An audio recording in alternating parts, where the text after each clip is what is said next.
Folks, it's another week. Welcome to your Pop Culture Roundup. I am your host, Ryan Bailey, and with me, as always, the one, the only, the co-host of Snarkbait, Sophie Ross. Sophie, are you at the U.S. Open right now? Honestly, I don't understand tennis. We talked about this. We talked Why? about this, but I I thought know, if you're an influencer, you're supposed to be at the U.S. Open. no, well, I'm not an influencer the way that you pronounce it. Influencer. I'm not, Influencer? which is why I'm not influencer, which is why I'm not there. I wasn't invited. I've been before and it was fun. And the honey deuces are actually really delicious. But otherwise, Yeah, I'm I would be taking a seat from someone who actually cares. from some poor kid that loves tennis. Now, the Yeah. Honeydeuces, explain, that's the official drink of the U.S. hmm Open, right? And I see a lot Yeah. of people drinking those in my TikTok. What is in a Yeah. Honeydeuce? What kind of drink is it? I mean, I need to look it up. I just know they're really good and refreshing. They have little melon balls that are like tennis I bet they're balls. like $25 or something like that. Something crazy. Oh, they are. Of course they are. Um, it's tart lemonade, vodka, it's like Grey Goose usually, and Amazing. raspberry liqueur. Like, Oh yum. man. I would get so if I my body crush could them. process sugar like that anymore, that'd be amazing. Yeah. What'd you do this weekend? I actually went to a comedy show Friday night and it was Who was really playing? funny. My old coworker, actually. I was there to see my old coworker, but there was like this really funny one of the guys was hilarious. His name was Alexis Carbagno, Uh-huh. I think. And he has like over 50,000 followers. So he's clearly pretty successful, but he was so funny. And it was great. And then my in-laws came in yesterday just for the night because, we had no plans and that was fun. Got burgers from JG Mellon. And Ooh. yeah, that was my weekend. How was your And then, weekend? well, the Bengals played today. We're officially in the sports season, the football God. season. And you said before we started that the Bengals won, but just barely. But isn't a win a Yeah. win? Don't Yeah, doesn't no, it qualify is. it. It is. No, it is. And also because the Bengals haven't won like a season opener since 2021, I believe.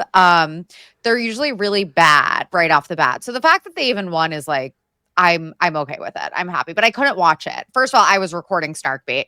And then also I was like it's just bad for my heart. Like I feel Yeah. like I don't know, it's not good for me. It's not healthy. Well, you've been proven to be bad luck for the team. When you Yeah. watch, they usually lose. Yeah, exactly. No, I watched a little bit of the Chiefs game in Brazil. They played in Brazil, and that Mhm. was still like considered a preseason game, though, right? No, I think it was regular season. They That played the was regular Chargers. season. Yeah, they played the Chargers and they lost. And then also, do you see that one of the Chargers players punched Travis Kelce in the Yes, face? and And nothing happened. He didn't even get a penalty for and that. and everyone was like, his comment section is about to be hell on earth. And it was.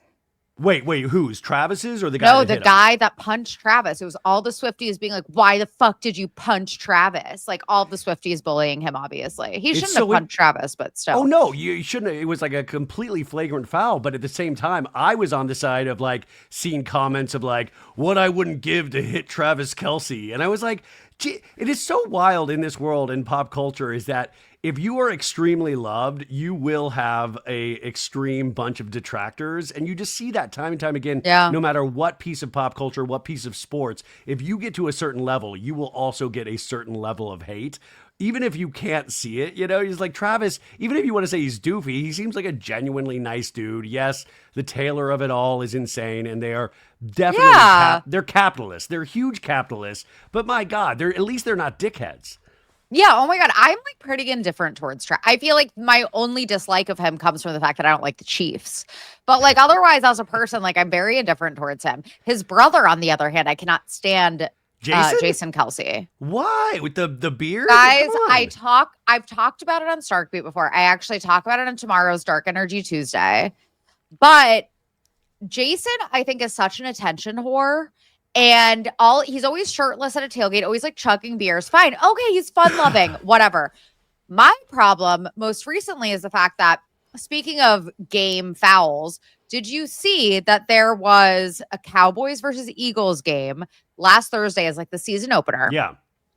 And Jalen Carter, who plays on the Eagles, spit on Dak Prescott, who plays on the Cowboys. Spit on Okay. him. Jalen Carter also got away with vehicular manslaughter, basically, in college. 2 people died they were racing. It was one of his teammates and then someone who worked for the team. They were drag racing at high speeds. They crashed and died. He got away with a slap on the wrist because he's a very talented football player. So he spit on Dak Prescott. Video comes out of Dak Prescott spitting first, but he spit on the ground like 10 feet away from Jalen. He was clearly baiting him. But Jalen took the bait and spit on Dak, on his body. And Jason Kelce tweets, "The truth shall set you free," like defending Jalen Carter by saying, "Dak spit first, see?" I'm like, why are you defending Jalen Carter? He got away with manslaughter and he fucking spit on someone. Well, I mean, he probably didn't take all that into account. He was probably just tweeting and he's an Eagle. He played for the Eagles. I know, but still, I don't like Jason Kelce, and this just is the perfect example of why. I thought you were about to say because he's everywhere, like he that wants too. to be on the podcast, he's on the commercials and all that stuff. And I will say, and I want your opinion on this, in terms of like doing the podcast and stuff, sometimes, I mean, really, I can just do the podcast these days. And I know we're supposed to do everything. I'm supposed to do the TikToks. I'm supposed to do the clips. I'm supposed to do all of this shit. And at the end of the day, I want to just do the podcast. And it's like, we're so lucky that this thing is successful, but it's wild the people that you see that are able to push out content on all of these different social media platforms. And you're just like, where do you have the time, energy, or even the want? Like when you really think about the want. I'm always impressed by influencers. Impressed and scared. I fear it as well. No, I mean, I haven't posted on TikTok in like months. I keep meaning. I'm like, I know. I keep meaning to.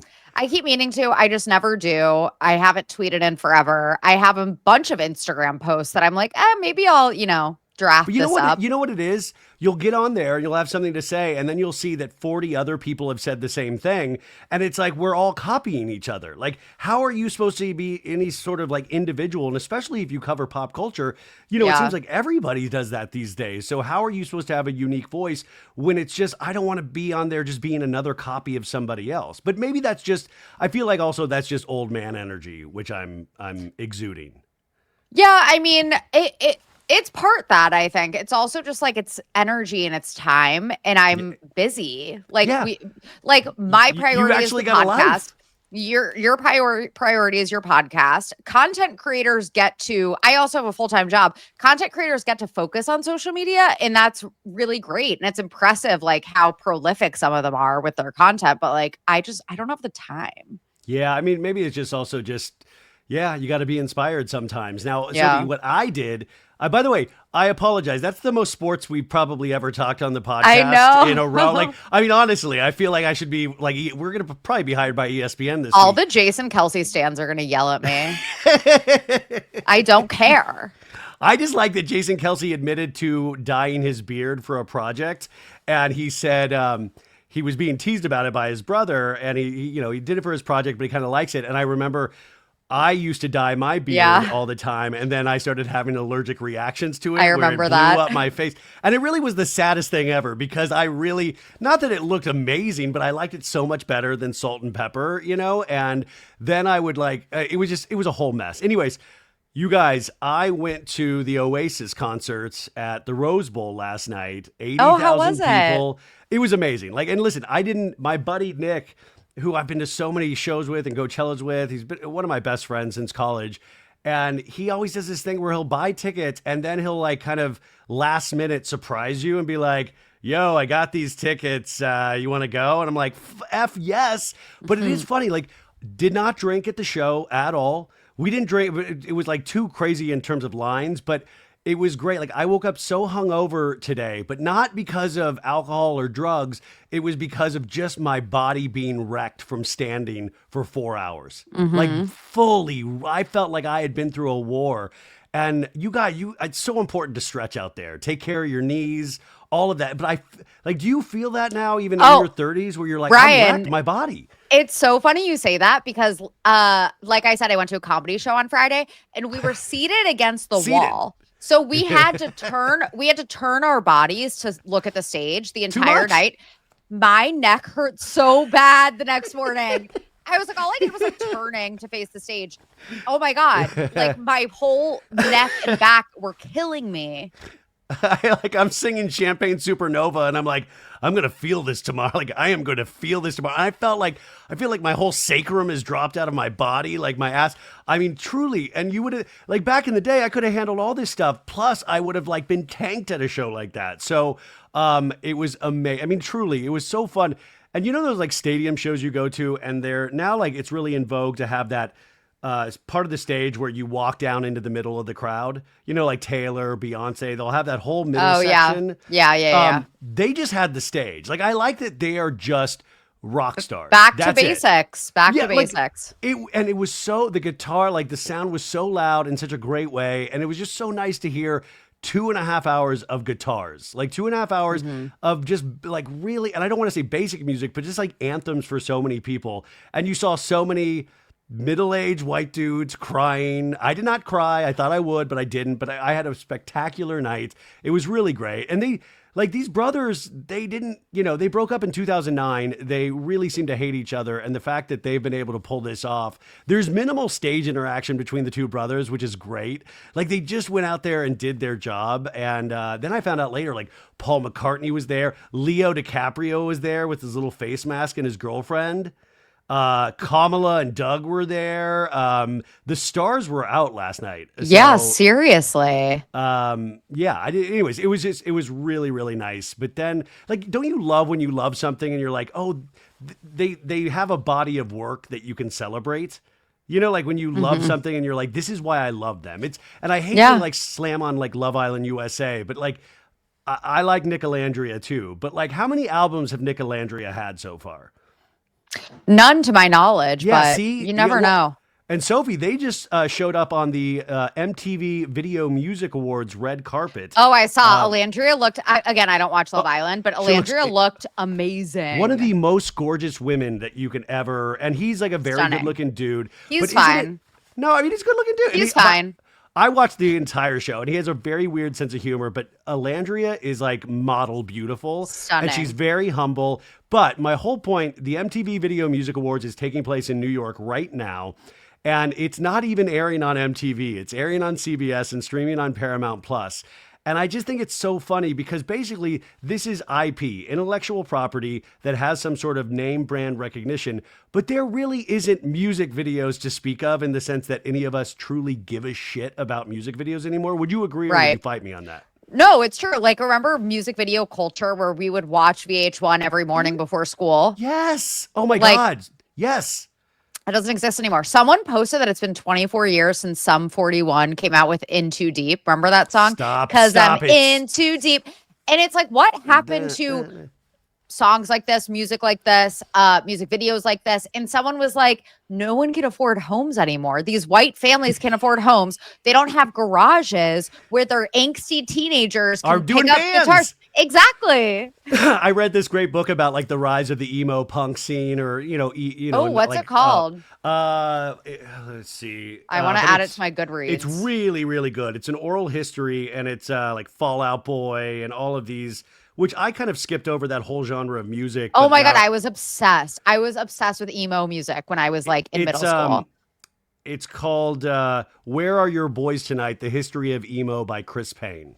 Oh, I'm adding that too. And I highly recommend it. But I can't believe you weren't like an emo remember Jack's Mannequin? I mean him. Dark blue.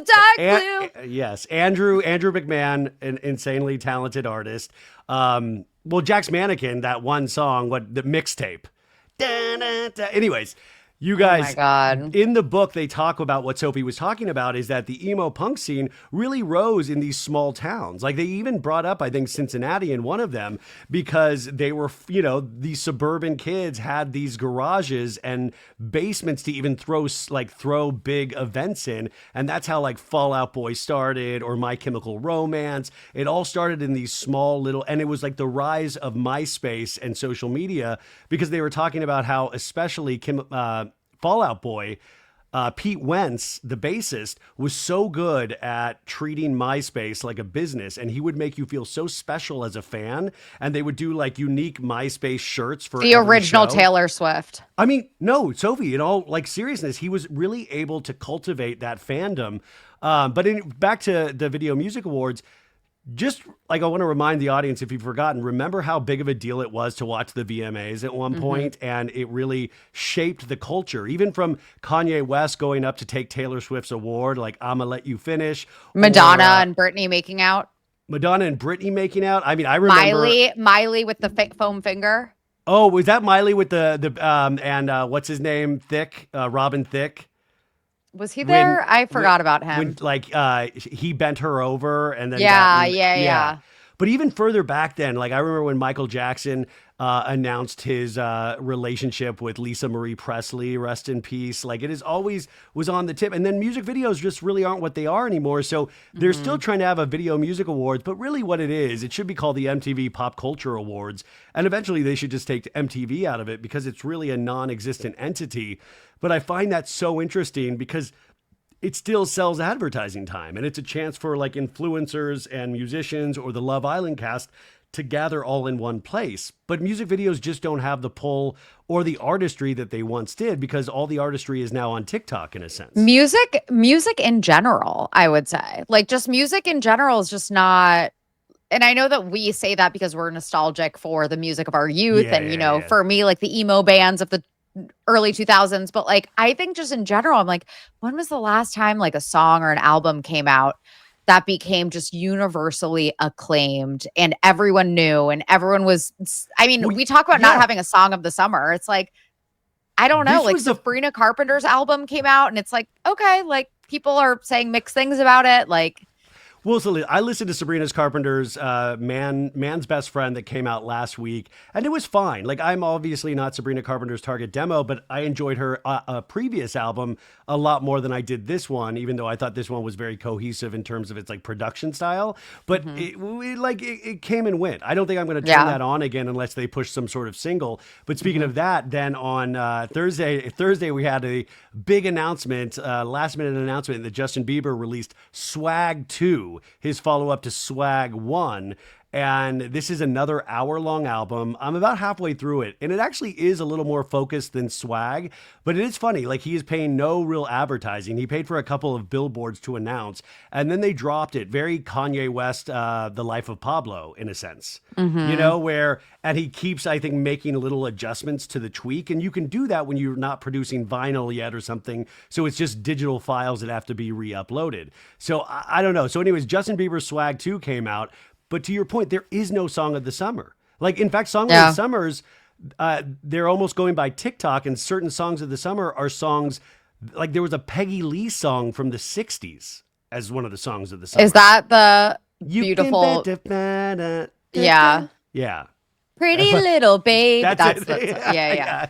Sorry, guys. I can't really sing. I know. I mean, like, that's exactly my point. And I think, I could like write an entire thesis on this. I think that part of it is the fact that like, when we were young, we would ride around in our cars listening to the radio. We weren't curating playlists on our aux cords. Like we were just listening to whatever was on the radio waves. But also you would drive just to listen to the radio. Yeah, exactly. And like, because we didn't have, iPods became a thing, but other than that, we weren't like we didn't have a portable radio in our pocket like you do today. So we would just be listening to what everyone would be telling us to listen to. Whereas today you have so many options. I don't know. It's just like no one is listening to the same thing. Yeah, if you have everything, what does anything mean? If you have access to everything, part of what I always argue, part of being special is like the search for something or trying to like, discover it. And there's like a beauty in that search. And podcaster. We're so deep, you guys. I know, you guys. This is a different mind. Podcaster and writer Sam Sanders always talks about what you're like the monoculture. There used to be a time 15 years ago even where we all would still have a monoculture, even in terms of pop culture, where we would like this one thing. This thing was huge and everybody knew about it. And that monoculture is shrinking. Like it's very so Taylor Swift is sort of monoculture in a sense, or you could even say Wicked last Thanksgiving or Christmas, whenever it was released, was a little monoculturist because we were all aware of it. But that's becoming so few and far between now. Yeah, exactly. I mean, I Yeah. will say, I feel like if there's anyone who makes music that becomes a moment, it's Taylor Swift. Like maybe like Kendrick Lamar's Not Like Us. Like I'm just trying to think of a song that was like such a moment. Well, that was Maybe Kendrick Beyonce's Lamar, Lemonade, yeah. but it's so few and far between nowadays, you know? Like it's just not But like even to have those moments, you have to put like think about how many different like releases of Life of a Showgirl, like Taylor Swift has like pressed like 30 different vinyls. So much goes into these moments now that anybody small, like, you gotta really pay attention to those small things that you like and pass that around everybody. Pass that around to everybody because nobody has a chance. Like it's like these juggernauts and then everybody else. Sophie, last night was the Creative Artist Emmys. And then this next Sunday is going to be the actual Emmys. So they have like this Creative Arts Emmys where they pass out some of the awards because they don't want to put everything on the live broadcast. And Seth Rogen's The Studio on Apple TV Plus took home big wins last night in so many categories. Severance took home a bunch of awards, and The Pit. And then next Sunday we will see. But it looks like The Studio, Severance, The Pit, White Lotus. White Lotus. White Lotus did win for Best Theme Song last night at the awards. Good. Yeah. But you know, to our point, MTV Video Music Awards, we actually have all of these things to point to in terms of TV of like, yeah, this should be honored, you know? Yeah. Well, I'm kind of annoyed with the Emmy nominations for this year. I'm not like super excited because it's all like Severance and White Lotus. It's like all the same shows. Let me know when you get to the problem, Sophie. I loved those shows dearly. No, I do too, but it's like there are other shows that exist. And also like the White Lotus to have like 3 Best Actress nominations in one category. It's like, come on, maybe choose one. Choose one. Severance had the same for Best like Supporting Actor, I believe, where it's like you're all undercutting the vote for everybody. You exactly. Like it's just kind of annoying. I will say though, and I've talked about Dexter Resurrection like a million times. The finale was this past Friday, Thursday, whatever it was. I watch on Fridays. I think it comes out Thursday nights. Anyway, it was incredible. If Michael C. Hall does not get nominated for an Emmy for his work on this season of Dexter Resurrection, it's rigged. See, I don't know if there will because I don't think Showtime has Showtime is putting the money in for that campaign. And did you see that's crazy? They had the other Dexter spinoff and that got canceled. Dexter Original Sin got canceled after it originally got renewed because they're going full in with Dexter Resurrection. Dexter Resurrection, yeah. Oh my God, it was so good, you guys. Okay, so Sophie once Peter again Dinklage. recommends. Peter Dinklage also could, like, he should get nominated for supporting. Like, he was this amazing antagonist. He is, and the dude from Modern Family is in it too, and he won an Emmy, I believe, and Peter Dinklage has won an Emmy. Yeah. So this is like a high-profile cast. So Sophie is all in on Dexter Resurrection. I will finance the campaign, the Emmy campaign. I will personally finance it. Hey, don't make promises your bank account can't cash. Come on. I know. I'm like, what am I saying? With our wedding gifts from last year. I'm like, well, wait. Speaking of wedding gifts, we should have led with this because this weekend Sophie and I both went to a beautiful wedding in Beverly Hills. That's right. We were at Alexia Umansky's wedding. Kyle Richards and Mauricio Umansky's daughter got married, Sophie. What did you think of this wedding? That was so fun during the horror. We were laughing so hard because Ryan like tripped over. I started singing Fiddler on the Roof. I was like, if I were a rich man, fiddle, fiddle, diddle. I was like, Mauricio, am I right? If I were a rich man. Hey, where's Morgan Wade? Ryan actually signed the ketubah. He was asked to sign the ketubah. So I was no, you know what? I wasn't even asked. I just signed it. And then I felt bad afterwards. I was like, I'm not even part of the Fox Force 5. What am I even doing here? Obviously, we didn't go, you guys, but 250 guests did go. And this was a very elaborate affair. It was described as romantic midnight garden. It looked beautiful. It really did. And a lot of Beverly Hills stars. There's a picture in the People magazine article with Lisa Rinna.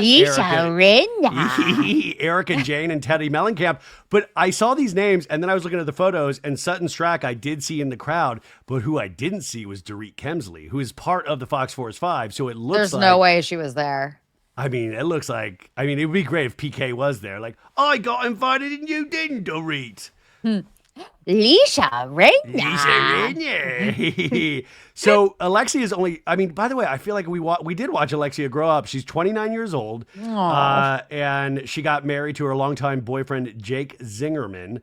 And this was and they said they were talking about the aesthetic, and they were comparing it to the fictional Night Court in Sarah J. Maas's A Court of Thorn and Roses, very popular book series. I don't read those fuck-ass fantasy books. I'm not saying there's anything wrong if you do.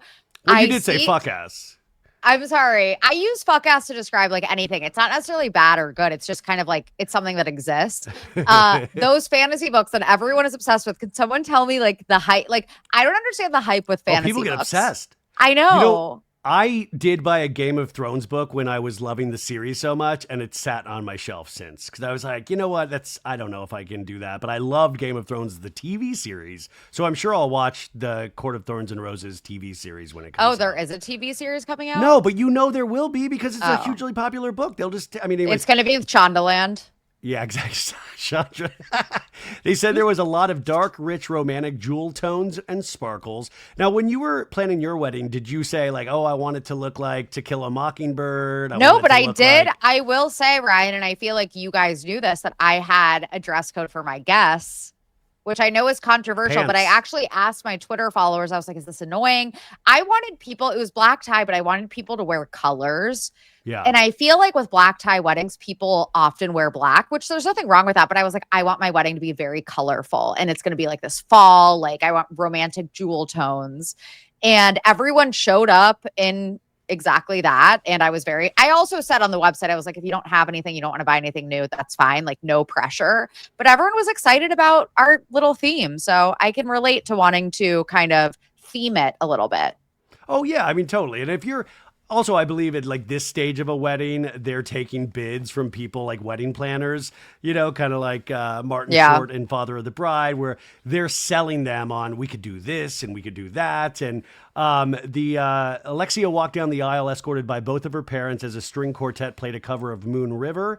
Wanting her mother to, quote, feel extra special that day, Alexia carried a bouquet of roses just like Kyle did at her 1996 wedding ceremony. She also wore her same classic nail polish shade, ballet slippers. There's a nail polish shade called ballet slippers? Yeah, it's like a very famous Essie color. What is I see? Ryan, this is your stuff straight, I have no your straight man clue. is coming out. Whenever Ryan says something, and you like remember that he's a straight guy. Yeah, there is like certain things that like they're huge tells. So you're telling me like Tom Sandoval would go into a nail place and be like, "I want ballet slippers, dude. Yeah. Come on, paint my nail ballet slippers." He's like, one coat ballet slippers, one coat Fiji. Wait, there's a coat called Fiji? Yeah, I think it's called Fiji Essie color. Yeah. Wait. So then do all the nail polish brands have the same name, or do they like No. It's all like you have basically your big players are Essie and OPI, and then they all have these like funky names, and some of them like Lincoln Park After Dark is like a very famous OPI color. Like some of them are just very popular and iconic. So you all know like it's like ballet slippers by Essie. Duh. It's iconic. I'm looking at this picture of Lisa Rinna and like Erica Jane and Teddy Mellencamp and Kyle. And isn't it just every picture with Lisa Rinna, you can just hear the picture. It's always just like, ah! It's like, all just, it's just so loud, even in the pictures. Like I can hear the laugh and the grating voice. It would be amazing if Melissa Etheridge played at the performance, like that one episode of Beverly Hills when Kyle flipped out when Melissa Etheridge played Come to My Window. Remember that at the Homeless Not Toothless event? To my window. Kyle was like, oh my God, it's Melissa Etheridge. Oh my God. But the wedding did look beautiful, so congratulations. Speaking of Lisa Rinna, you guys, so I have not watched this yet, but I taped it on Lifetime last night. This came out months and months ago, but Lisa Rinna was the star of a Lifetime movie called Mommy Meanest. Yes. And it was based on the Netflix documentary came out way after Mommy Meanest. The Netflix documentary called Unknown Number, a high school catfish story, which I did a whole episode on Thursday, and I've talked about it a lot because I'm fascinated with this. Sophie finally watched this. But first off, I just want you to know that's out there, so set your DVRs, because I did watch clips, and Lisa Rinna, all Lifetime movies, it's like if you want to see something that is so not real, from performance to production, just go to Lifetime. It's I love stuff. it. I love anything called My Nightmare Contractor, Deadly Mother-in-Law. I love all of them. Obsessed. It's always deadly, and it's always, you're like, wow, it's insane. So congrats to Lisa Rinna for that role. Hopefully she'll be up for a daytime Emmy. But I wanted to get Sophie's thoughts on Unknown Number. At this point, there will be spoilers in this conversation. I've always tried to tell people when there are spoilers, what did you think of this catfish story? It was so crazy. Like, I think because I'd heard of the Lisa Rinna movie where it's like the mom, cyberbullying, the daughter, I went in being like, it's one of the moms. I was like, it's definitely one of the moms. And then, like, I was like, well, that's weird. They're both participating in the documentary. Exactly, and they both right? seem like they're really trying to protect their children. And so then I was like, you know what? It's not one of the moms. I was wrong. They did it well. They did that. Yeah, that they kind of, they framed surprised you good. Yeah. Exactly. It ends up being this jaw-dropping moment where you're like, oh my God. And then it shows the body cam footage of them confronting the mom. And it is like so diabolical. Like, it's just insane. And the things that she would say, I think also, like, I'm kind of annoyed that Netflix didn't like come down harder on the fact that she was clearly a sexual predator and attracted to Owen. Well, I mean, that is one of the theories out there, but also the court case didn't come down on her in that way because she cut a deal. So I think the Netflix, I don't want to speak for the director, but you know, they can't just put something out there that the court didn't put out there already, you know, and I will say they got the mother's participation, Kendra Lakari.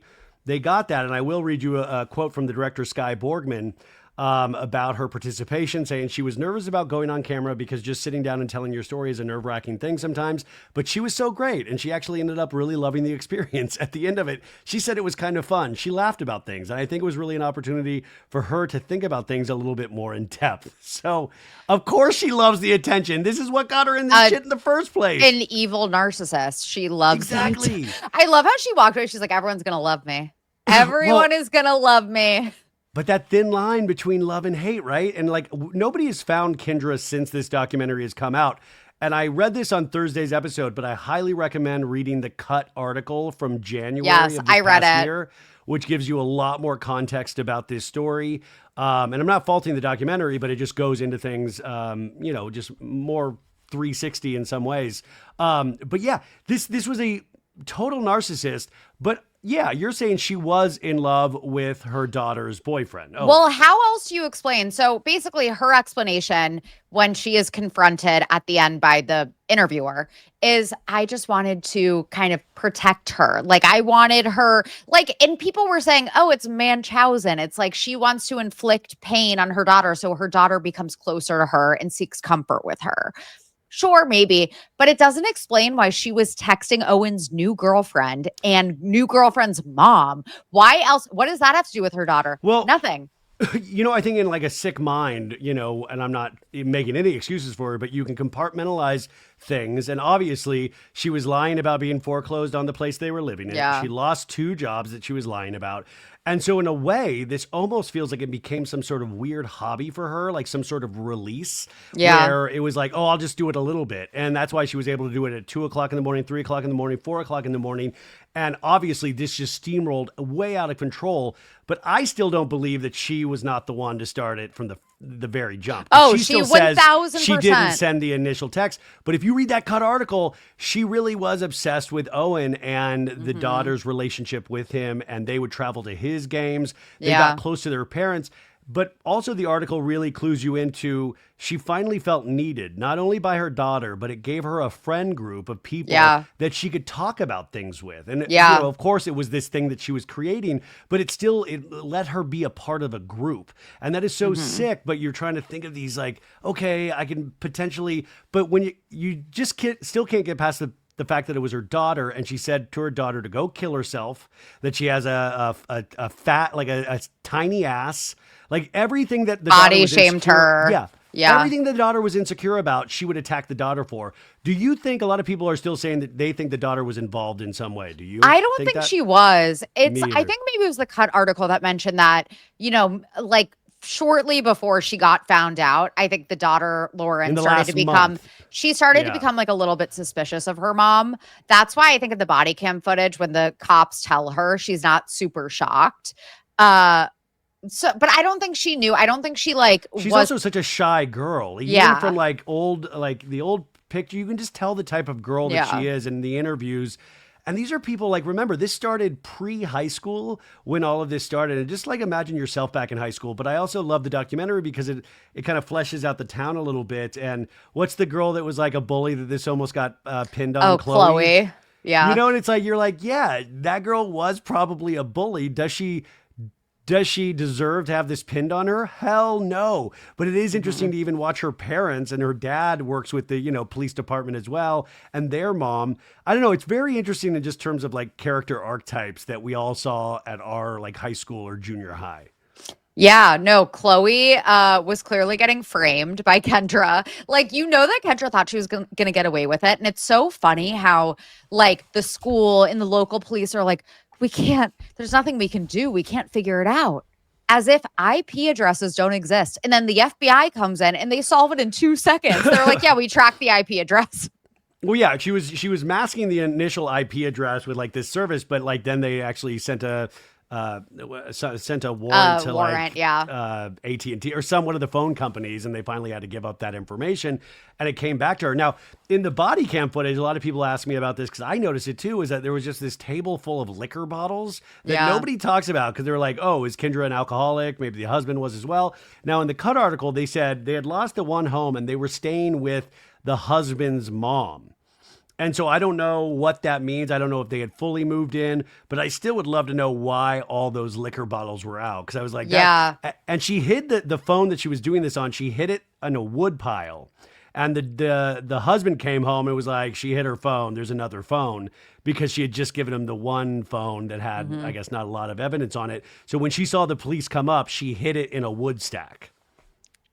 So crazy. But yeah, I think part of her probation apparently was like she's not allowed to drink. So people are speculating like, oh, did that alcohol on the table have anything to do with her having a drinking problem? Maybe it doesn't. I mean, it's not really relevant. It's like either way, she's pretty psychotic. So she's not supposed to have contact with her daughter until 2026, according to the court documents, even though she was communicating with her daughter in prison, jail, emails and stuff like, and wild, still seeming to want to have that control over the daughter. And I think the daughter has a real reckoning, and hopefully she has the right therapists around her. Oh my God, I know, right? I mean, just talk about adding a problem onto your child's life. And I really don't know what Kendra. I mean, will Kendra be on Dancing with the Stars? I mean, where does Kendra go from here? House of Villains. I mean, Sophie, you say that as crazy, but we're headed that way. I could totally imagine like real life people. Like you get Kendra on there. We can get Karen Reed, maybe Sherry Papini. We get a little, maybe Jax Taylor thrown into the mix because he'll do it at half price at this point. That's where we're headed, I believe. Oh my God, it's terrible to think about. I mean, like, I hate to be that person, but like, think about if roles were reversed and it was this older man texting a teenage girl about, I'm sorry to even say this term, creamy pussies. Like, come on. Like, that person would be in prison for decades. Hopefully they would be on the sexual offenders registry or whatever it's called. Sorry. Is it called Sophie, I was making a note at the timestamp in which you said creamy pussies, so I can pull that for an audio clip. Sorry. I'm so sorry to even say that from you guys. I'm so sorry. It's disgusting. But like, imagine that is so fucking disgusting.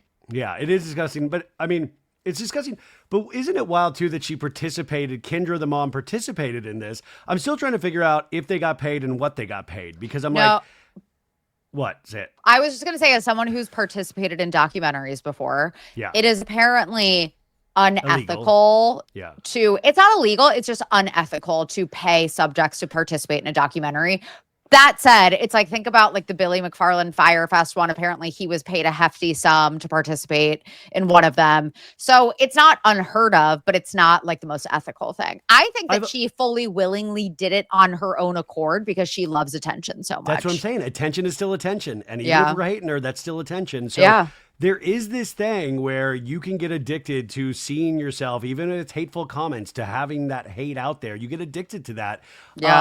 So it will be interesting. And also I've heard with the documentaries too, is that sometimes they'll pay a third party so they can say that, no, I didn't pay that person, but they paid some other third entity that can funnel the money back to that person. Yeah. I'm not saying that's what happened here, but I've heard that happen in the past.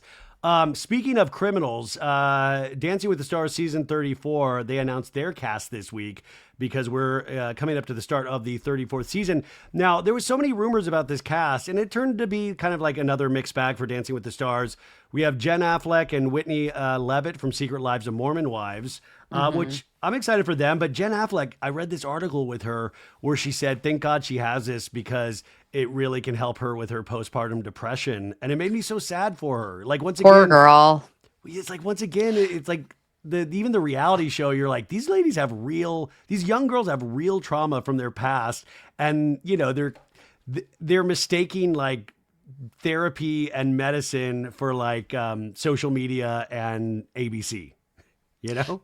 Someone commented on Zach Affleck's, her husband's Instagram, and was like, please be supportive of Jen. I hope you're being supportive. And he was like, it was hard at first, but her partner, whatever his name is the greatest, and I fully support her. And it's like Jan Rovnik is her partner. You know that one wrong dance move is gonna set Zach off. Oh, like he'll like be pissed that she blew it? I mean, he's crazy. No, he's gonna be pissed that she's getting too close to her dance partner. Oh, he's so jealous. He's so crazy. Sophie brings up a good point, you guys, because every season there's always rumored hookups with the dance partner. And so it'll be interesting to see this because we already have one Secret Lives of Mormon Wives storyline where Demi potentially hooked up with what's his name? Marciano from Vanderpump Villa. I mean, who knows how real that is because it seems really weird that it's cross promotion. In fact, they're doing another Vanderpump Villa, and I think this time in Paris or London or one of those. I don't know, but they saw that Dad Talk was there, and so Mom Talk filmed an episode of Vanderpump Villa, and now Dad Talk, which are the husbands and boyfriends. I'm so tired. It's all this cross promotion stuff. God. But anyways, I like Jen. I like Jen more than I like Whitney, but Whitney seems to enjoy the social media selling of it all. Now, Hilaria Baldwin is there. She's there with Gleb as the dance partner. Yeah, I did see that. Hilaria. But wouldn't this be great if Hilaria cheats on Alec Baldwin with Gleb? Yeah, actually, yeah. I would support that. Do you think they'll ask her anything about cucumbers or like being from Boston? Or like, you know, I don't know, like her husband killing someone. Hey, we're back. Dancing the Cha-Cha is Hilaria Baldwin. And then this cuts to an article of like, what was it like when Alex said he didn't shoot that gun, but it fired? Like, I mean, that would be so dark. God, what a crazy, crazy couple. Will all the kids be in the audience? Because they have like 8 kids. I mean, they have too many. Like, it would take up too much space. Anyways, we also have Jordan Childs from Jordan Childs, Olympian, Baron Davis from the NBA, Alex Earl, influencer, Dylan Efron from the Traders. We got Corey Feldman. Corey Feldman's there. Danielle Fishel from Boy Meets World. Elaine Hendricks, who was in The Parent Trap. Scott Hoying from one of my mom's favorite bands, Pentatonics. Robert Irwin, Lauren Joragui, who was part of Fifth Harmony, who reunited last week at a Jonas Brothers concert, I think, if I'm not mistaken. I don't know. I must have missed that, but I'm personally rooting for Dylan Efron. I love him. Yeah, I mean, I think he's got a real good chance of winning, actually, because he's in that sweet spot of being in shape. He seems to be able to be taught. Yeah, and he's just so likable. Yeah. And you also have Andy Richter from Conan O'Brien, which I love Andy Richter, but we'll see. I don't know, like, would you ever, if you got to, let's say, the Podcasting Hall of Fame, Sophie, and they said, oh, you know what, like you and Christy, your co-host, what if they said, only one of you can do Dancing with the Stars, but we need, like, one of you has to do it. Who would be doing it? I would tell Christy too, because she has a cheerleading background. She is like definitely the more coordinated one. I don't understand like why every reality star or celebrity wants to do Dancing with the Stars, because I feel like it'd be really embarrassing. I mean, for me at least, like I would be embarrassed. It's total money. I mean, we'll tell her, say Christy breaks her legs and her arms, okay? Oh God. And you have to do it. Do you still give it the good old college try? Or I would try. Do you quit podcasting? I would try, but I would be really bad. I'm not like super coordinated. I'm an okay, like if I'm on the dance floor, I'm an okay dancer on the dance floor, but I wouldn't be really good at it.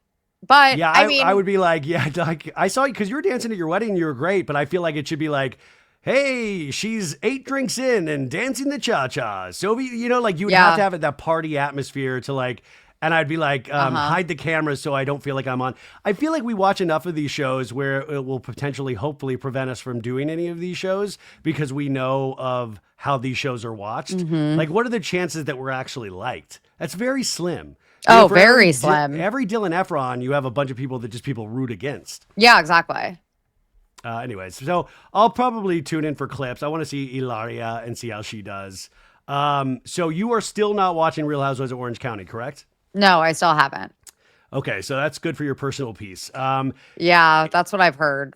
It has jumped into that kind of like that meta category where like Kiki Monique was brought up last week, bloggers, all of this stuff.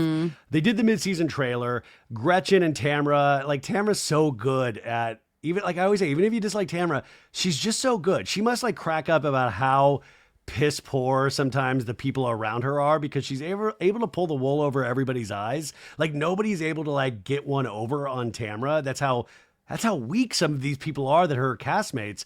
But Gretchen Rossi has come back from the past and she's a friend of, but now the focus is on her. But I'm being told by the end of the season, there is a huge fight that comes out involving Gretchen's past social media behavior in terms of anti-LGBTQ, anti-trans. And I want to remind people that Heather Dubrow has a trans son. So if you think about that, why would that not be a storyline? Because Heather Dubrow is such a family person and loves her kids like nobody's business. Yeah. And listen, I think if you're a Bravo, like a deep Bravo fan, like a lot of us are, we knew about Gretchen's social media. I've known about Gretchen's social media postings forever. I mean, it would always just be the overly filtering where it looks like she had one nostril and then all of a certain type of rhetoric online. So this doesn't surprise me.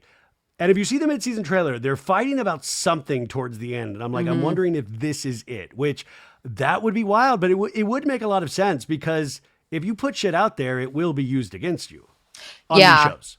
Yeah. I saw your tweet that was like, Real Houses of Orange County is not about a group of friends. It's about a group of women trying to like stay on a show.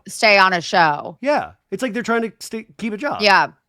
I also saw a clip of Emily, who I used to really like. I can't stand her now. Again, it's like I can't stand watching so many of these people like Tamara and Emily. I just don't like them anymore. But I saw a clip of Emily blaming her, I think it's her son, for her like marriage problems. Yeah, they're having a lot of issues with their young son in terms of potentially on the spectrum and ARFID, which is like I think a food disorder. But, you know, this is the thing that I go back and forth in my head and I don't know what the answer is that we want them to share their real life. But at the same time, I'll watch that storyline and be like, oh, I don't know if I want to know about this. It's like watching the kids on the Valley. Like, I don't know if I want to see this. So what is the answer here? Because are we just like in my head, I'm like, well, I guess I'm just going to complain about anything because it's like that is her real life. But at the same time, I'm like, oh, man, if my mom was still around and they had a reality show, I hope she would protect me and not talk about how I you know, like would eat in the middle of the night, like binge eat, you know, like I would hope she would keep that secret, you know? Exactly. And it's like, I appreciate anyone on reality TV showing their real lives. It's the fact that what I'm seeing is someone who is a disgusting person that turns me off. Like it's not a fun hate watch. It's like a, ugh. Like Emily, knowing that Emily's son will see this one day and be like, oh, like I'm to blame for my parents' marriage falling apart. It's just like so just, gross. See, and I don't know what the reality of the reality is because do I think their marriage in trouble? Hell no. I don't think Shane and Emily You don't think so? Anywhere. No, dude, they okay, this was finished filming like 5 or 6 months ago, 5 months ago. They still have a weekly podcast on Tamara's Schwartz network. Like, they're fine. Like, I do think certain things get exacerbated, not particularly like lies, but I think it's a version of the truth that they accept. And remember, they're making really good money. Like, Emily's been on there for what, 7 seasons? I always like to point out my recaps too. But like, it's I go crazy really hard that Emily's been on for that long. But think about it. If you have such a weak roster, you're going to be able to skate by in some ways because for most, like her and Gina just didn't cause a lot of waves. Like they were just, they were bench warmers in a lot of ways, like they were there and you could like throw them the ball and they'd be able to have a conversation. And it is interesting. I'll be curious to see what happens on the 20th season. But my question to you is, we're about to premiere Real Housewives of Salt Lake City season 6.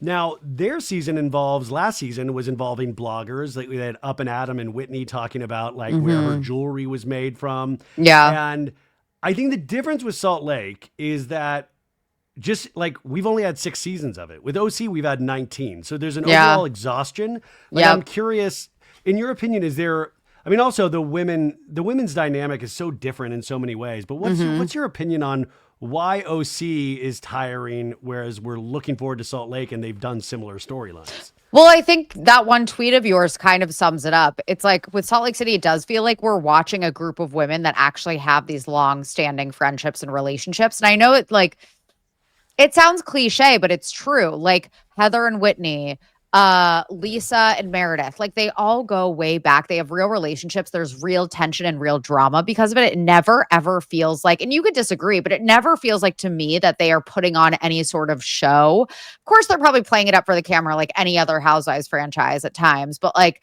for the most part, it just feels like authentic. And like you said, it's just, we haven't gotten sick of it yet. It still feels fresh and new to us. Yeah. And the other thing I keep thinking about too is that it almost seems with Salt Lake that it doesn't exist on this planet. Like you're like, it's so extreme, Uncanny Valley. Yeah, it's like, no, really, you're like, holy shit. Like each one of them are like characters. And on OC, you've got characters, but the characters tend towards real dark and deceiving and deceptive. And also too self-aware on OC. Like they're too self-aware. Well, that's why I think Tamara is the overall winner of OC. Even if you hate her, I still say winner because she's the only one that has pattern recognition. Even though I don't want my housewives to have pattern recognition, she treats it like a game of Traitors and Survivor, and she wins usually because she can, like even right now, she is backing Katie Janela in social media content because she sees the direction that the ocean is going and that the audience is tending to favor Katie. And she will hop on that trend. And then she's like, well, now I've got job security for next season. Yeah. She's really smart at that. And even if you dislike her, you have to say that's, I don't know, but somebody said in my comments too, and I thought this was interesting, was that the Housewives shifted when Lisa Rinna came on Beverly Hills. That's when things took a dark conspiratorial turn where they were really going after each other in not only the scenes, but in media, doing things behind each other's back. Now, you could argue Lisa Vanderpump would go to Radar Online, but I think I thought that was really interesting. Like the tone of Housewives shifted from that point on. Also, Erica Jane and her glam squads, because now everyone does glam squads and it makes it feel just obviously faker and just like not as genuine. I don't know that. I mean, that's an interesting point. I think I can see that for sure. But yeah, definitely there was a shift with just Beverly Hills in general, the Fab Force 5. Yeah. Lisa Rinna. Ow, it hurts my throat. Oh, Sophie, sometimes I'll be doing a recap and my voice will be thrashed and then I'll be like, the people need this. And I know it's just like 5 people need it, And I'm like, it's like 5 in the morning. Okay. Now, this will be brief, you guys, but I just want to remind people the Valley Season 3 has started filming. It started filming, I believe, on Wednesday of this past week. Now, this is what my little birdie told me. It's a little bit of a shift, so take this with a grain of salt. I'm scared. Lala, definitely full-time. Fuck that. Now, I'm hearing Scheana might not be full-time, but she has an episode guarantee. Now, if you know Scheana or you even read Sheena's book, even she's had episode guarantees on Vanderpump before, and she's just managed to be in every storyline, so she's there most of the season, but we never knew it because we weren't privy to those kind of negotiations. Yeah. I'm hearing she's only gotten a handful of episodes guaranteed. Why? So it'll be, you know what? Sometimes, I mean, to be honest, I was trying to think about this. I do think Alex Baskin and, obviously he was with Evolution, then started 32 Flavors, which produces a lot of the Bravo shows now. Something in me tells me that they don't like Scheana. I mean, remember when they fired those editors who did an interview saying they edited Scheana all the time to look bad on purpose? Yeah, like I sometimes get that. Like I don't have proof of this or whatever, but you would be like, because it's kind of like the disrespect and the slander of like Scheana started Vanderpump Rules. How is she not just like a total? But like, so if this keeps happening, there's got to be something that makes them. For them to make Lala full time, also, when I think the resounding consensus from all of Bravo fans is we don't want Lala. We do not want her. But Sophie, do you think it's because, like we were talking about with Kendra, Lakari, and Unknown Number, hate is still like so close to love? Is that if we hate something, that's still us then in the comments talking and keeping that conversation going and putting eyes on something? Maybe, but the Valley has enough people that like we like to hate watch. Janet, Jesse, Lally. Like, we don't need another one. Like, I actually might not. I mean, I'm going to watch it, but like part of me is like, I don't want to watch it. Like, if Lala's on it, I will not watch it. Well, so I'm hearing full time, but we'll see. That fucking pisses me off. What? But I've got maybe potentially good news is that Jesse's girlfriend is going to participate. Okay. I actually saw that on Instagram. Okay. That's cool. So in that sense, though, if you think about it from a production angle, and this is all speculation, but you could see a world in which Jesse's girlfriend and Jesse become the main villains, and everybody is able to come together to go against Jesse and his girlfriend. Because if I was production, I would have to find a way to make Janet and Jason likable in some way. You have to you have to find ways, because I don't know, like I would be curious of what their mission statement is going into this season. And I don't think, this is the stuff I wish I knew about production that I don't, but I wish I knew what the mission statement was and what the storyline is. And then obviously Brittany. So anyways, that started happening this week. So we'll see, but Lala definitely in it. We did see her in set pictures already for, I think they did like a late baby shower for, Nia and Danny. Oh, Jesus Christ. Jesus Christ. Moving away from Bravo as we start winding down here, unfortunately. Wouldn't this be great, Sophie, if you were dating somebody, not if you're obviously happily married, but if you were dating somebody and TMZ did an article where they were like, don't worry guys, they just be fucking, because that's what happened this week on TMZ. They have pictures of Harry Styles and Zoe Kravitz, the actress, walking around as a couple in New York, holding hands, arms around each other. And then in the article, they say, this is like my favorite part of the article. They say, of course, I love TMZ's writing. Of course, this ain't a long-term relationship, yo. At least not yet. With our sources revealing, the two are just hooking up and having fun. Nothing serious at this point. Could you have, that's an actual news story of, don't worry, you guys, they're just raw dogging. Like, there's nothing, don't get your heart broken. They're just fucking. That's it. Isn't that insane? Put it in the papers. Me and... As my husband walks in there, Henry slams the door. Put it on the front page. Me and Harry Styles bumping uglies. That's what I'm saying. It's like we making talked to the beast with two backs. TMZ has talked to all vendors in New York. No condoms were purchased by Harry Styles. That means he is completely raw dogging.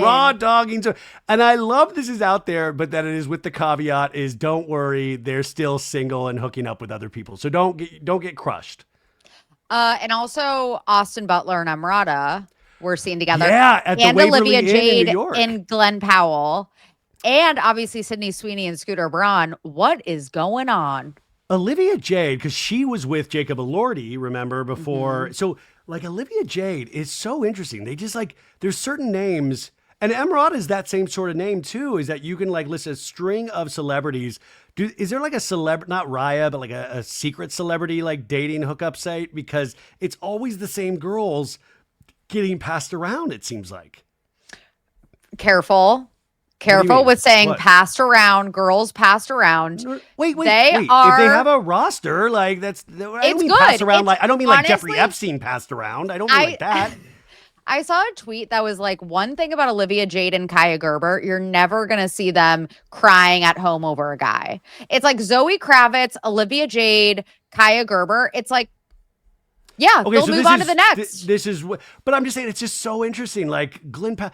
I don't know. I just find it interesting that, maybe it's because they can understand celebrity. And so there's only a small pool of women and men that understand celebrities. So they all end up hooking up with each other. What an interesting trajectory Olivia Jade had because of course, the college admission mom, scandal, yeah. but it put her kind of like on, it made her a household name. And now it's like she just gets to date all of these movie stars. And I mean, she's also beautiful. She's also successful in her own right. But yeah, must be nice. And also to have like a billionaire dad. Like, yeah. Yeah, it would be great. Yeah, because her dad was he had a bunch of businesses, but also co-owned the tequila with George Clooney. What's the tequila? And Casamigos? Casamigos. Yeah. And then that's Kaya Gerber's dad, I thought. Oh, sorry. Who were we just talking about? I'm talking about Olivia Jade. Olivia Jade's dad had the brand, I think it's Massimo. Is that what it's called? Massimo. Yes. Yeah. And then, yes. Yeah. Dad net worth. Let's see. Okay. It only says 10 million, but I know it's more than that. It's got to be. Oh, no. He sold Massimo to Iconics Brand Group in 2006 for 135 million. Wow. So, and that was back in 2006. So it's like if you invest and you save right, like, there's a lot going on there. But it is, I saw those pictures in, I think it was Des Moines, of Austin Butler and Emily Ratajkowski at the Waverly Inn. And, it is funny, man. Like, you get to a certain level, but it just always seems to be the same people, just with different combinations. And I will say, this is my bad. I always do confuse Olivia Jade and Kaya Gerber, even though, like, I always sometimes confuse them. They're so different. But they look a little similar, don't you think? I mean, they're both like pretty brunettes. Yeah. Okay.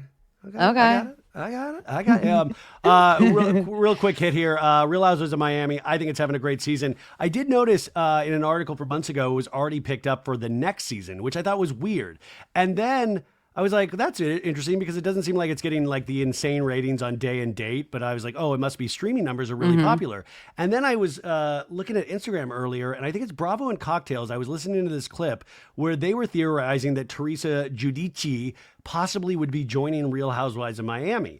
And to me, that actually made so much sense because I'm hearing Real Housewives of New Jersey, they're picking back up cameras, but that potentially Teresa would get a spinoff or something. And I think they're going to announce this at BravoCon, but that would make sense if you're getting Teresa over on Miami, that would be an automatic pickup. Now, we do know she's really good friends with Alexia on Real Housewives of Miami, and her and Louis are always hanging out in Miami. They're always in Florida now. So I could completely see a world in which that happens. And that's why they did an early pickup for next season, because I didn't know why that got an early pickup, but Next Gen didn't yet, or any of those shows. That's an interesting. Yeah. I mean, that makes sense, I guess. Yeah. I don't know. Anyway, also, what's coming up on Snarkbait, Soph? We are doing a deep dive on not Olivia Jade. Wow. Whoa. Colton Underwood. I don't know why. Is that Olivia Jade? Colton Underwood this Thursday. Tomorrow is Dark Energy Tuesday. And we talk about all of those celeb couples. We also talk about Nicholas Hoult. If you heard about his DUI and some of the. Wait, not Nicholas Hoult. Oh my God. Nicholas Braun. Oh my God. I'm sorry. My brain is not working. I've recorded Braun 4 from Succession. Yeah, cousin Greg, his DUI. I'm sorry. My brain is not working right now. You guys, I've recorded like 4 podcast episodes today. That's not an exaggeration. I know. That's why like my brain is scrambled eggs right now. Cousin Greg, his DUI, and some of the allegations against him that people seem to forget about. You've been talking about those allegations for years with Nicholas Hoult in terms of Nicholas Braun, in terms of not Nicholas Hoult. Nicholas Hoult is an angel. But did you guys talk about the fascinating part of that is that there's no mugshot because the equipment wasn't working for his DUI? Isn't that what a lucky what a coincidence? That's crazy. Someone was paid off. And then also Logan Paul and Nina Agdal. I don't know if you saw that. They already hate each other, it seems like. Yeah. So those are some of the topics on Dark Energy Tuesday. And then on Wednesday, we also did a deep dive Patreon episode on the Kendra Lakari stuff. So yeah. Amazing. So that's all over there on Snarkbait. Have you guys heard anything or been talking about? There's a lot of rumors, and Kris Jenner says this isn't true, but that Kris Jenner and Corey Gamble have broken up. I would be devastated. I haven't heard that, but I would be really upset. I'm just curious because I saw a lot of video. Like Corey Gamble loved to hang out at a Beyonce show. This guy just loves hanging out at big celebrity events. But there was one clip I saw months ago where it looked like him and Chris like got into a little tiff, and Chris was just like, "Peace out, Corey," and like walked off. And Corey, like I just think like I wonder what that relationship is truly like. And that Corey, like, no offense, Corey, if you're listening, I'm sure you're like, listen, He's a baddie. We're going by what we see. He just seems like a star fucker sometimes. We call it like we see it. Well, I mean, would you agree, or do you think this guy's salt of the earth? I like to think that what him and Chris have is genuine. So speak for yourself. Wait, are you being honest, or are you in the pocket of Big Kardashian right now? Yeah, wait. Can't say. Wait, so before you don't really mean you think that's I don't know. Real. I like to believe in love, okay? Do you think that he is just purely Kris Jenner's sugar baby? No, I mean I think he's very attracted to power. I think he's very attracted to finance, and I think it all ties in. Like, I'm not talking Illuminati or some shit, but there is like, do you remember those videos back in the day of him on like the Italian yacht on Tommy Hilfiger's yacht? And it would be all like people Chris's age, and then you got Corey dancing to Sexy Back, and he'd be like, "Meh," and I was like, this is insane, man. And I don't know, there's something's weird. Well, spoiler alert, we are doing a deep dive on Corey Gamble very soon. Real? Yes, no, I swear to God. Okay. On Snarkbait. So stay tuned for that. We're going to dive into all of his lore because I feel like you're right. There's a lot. But again, I like to believe in love. Sue me. Okay. Well, I'm going to sue you then. And hopefully, Corey, if you're listening, don't sue me. I still think you're a great person, potentially. I don't know. But anyways, maybe. You guys have a great week. Go listen to Snarkbait. A lot of great stuff on there. Great stuff coming up on here, I think. Who knows? We're all trying. And have a great week. Sophie, anything you want to leave us with? No, I'm going to go to sleep now. But thank you guys. Bye. Bye.